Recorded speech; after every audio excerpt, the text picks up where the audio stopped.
Ola, Uber, Rapido ఇట్లాంటి వాటికి అలవాటు పడిపోయాం.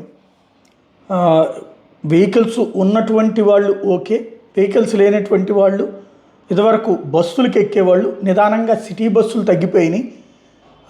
ఇక వీటి మీదనే డిపెండ్ అవ్వాల్సి వస్తుంది. ఆటోలు లేకపోతే కనుక వీటి మీద.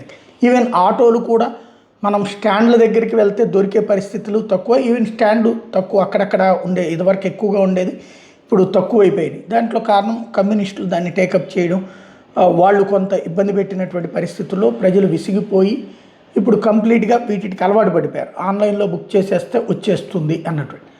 అయితే మాకు గిట్టుబాటుగా, అంటే వాళ్ళు ఫిక్స్ చేసిన రేటు మాకు గిట్టుబాటు కావు అని చెప్తున్నటువంటి ఆ సదరు సంస్థ ఏది, కార్ల యజమానుల, కార్లు లేకపోతే ఆటోలు లేకపోతే ఈ టూ వీలర్సు, వీళ్ళందరూ ఇప్పుడు సమ్మెకి పిలుపునిచ్చారు. ఇవాళ ఒక్కరోజు సమ్మె చేస్తున్నారు దేశవ్యాప్తంగా. ఈ సమ్మె, దీనికి కార్మిక సంఘాలు కూడా మద్దతు ఇస్తున్నాయి.